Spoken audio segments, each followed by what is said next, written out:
प्रियंका गांधी जी ने अभी थोड़ी देर पहले एक ट्वीट किया है और मैं ये कह सकती हूं कि व्यक्तिगत रूप से उनकी तबीयत अत्यंत खराब है और उसकी वजह से उन्होंने शायद पहले ट्वीट ना किया हो।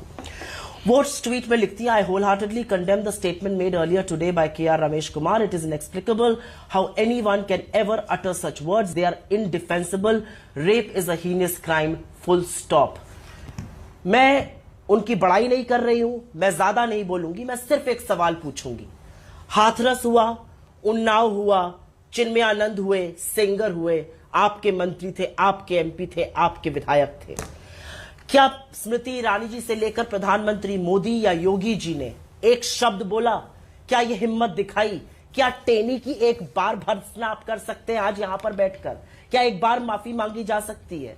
और ये मैं सिर्फ इसलिए नहीं कह रही हूं क्योंकि आज हम इस मुद्दे पर बहस कर रहे हैं। खट्टर जी ने कहा ज्यादा आजादी चाहिए, नंगा घूमने लगो। भागवत जी ने कहा मैरिज तो एक कॉन्ट्रैक्ट है, जब तक औरत सेवा करेगी आदमी साथ में रहेगा, सेवा नहीं करेगी आदमी छोड़कर चला जाएगा। योगी जी कहते हैं औरतों को तो हमेशा प्रोटेक्शन की जरूरत होती है, आजादी तो वेस्टर्न कॉन्सेप्ट है। प्रधानमंत्री मोदी जी ने जो शब्द ब्याहताओं के लिए, माओ के लिए इस्तेमाल किए हैं, उसमें हाइब्रिड बछड़ा, जर्सी गाय, 50 करोड़ की गर्लफ्रेंड, ये क्या मानसिकता दिखाता है? मैं पुनः उस बात पर वापस जाऊंगी अंजना जी।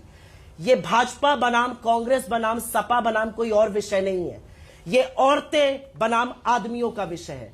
मैं इस बात से आपत्ति नहीं करती हूं कि हां आदमियों को भी सेंसिटाइज होना चाहिए, औरतों की बातें आदमियों को भी करनी चाहिए, लेकिन क्योंकि वो बातें हो नहीं रही हैं, ज्यादा औरतों को ये बातें करने की जरूरत है, ज्यादा औरतों के सार्वजनिक जीवन में होने की जरूरत है। संबित जी छोटा सा रिएक्शन मुझे अनुराग जी से लेना है।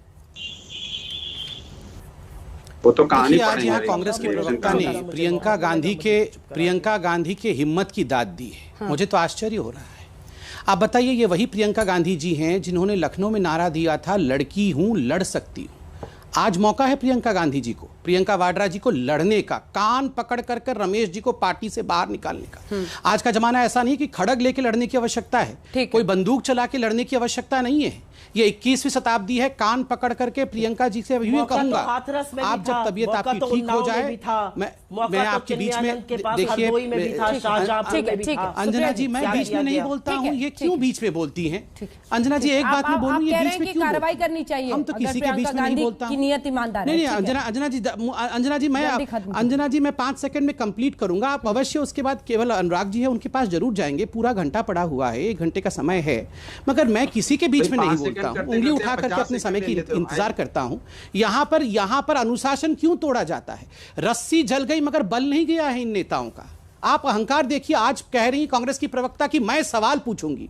आज जवाब देने का दिन है, आज सवाल पूछने का दिन नहीं है।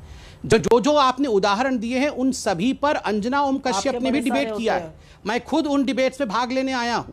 आज आज आप जवाब दीजिए मैडम, इस प्रकार से बीच में मत बोलिए और अहंकार की भाषा तो बिल्कुल ही मत। मैं सिर्फ इतना कहना, मुझे अच्छी तरह से याद है आपने क्या कहा था। बिल्कुल नहीं इस प्रकार मुझे अच्छी तरह से याद है। हाथरस में हुआ था तो आपके ये मंत्री बोलेंगे, आप इसको जस्टिफाई करेंगे और दूसरों के बीच में चिल्लाते रहेंगे। ये आपने ऑनर किलिंग कहा था, आपने व्यक्तिगत कांग्रेस की प्रवक्ता खुद एक महिला हैं, अभी बोल रही थी महिला ज्यादा महिलाओं को समझ सकेंगी, और अभी रमेश जी की बातों का जस्टिफाई भी कर रही हैं। आप रेप को एंजॉय करने वाले बयान को जस्टिफाई कर रही हैं हाथरस के एग्जाम्पल देकर।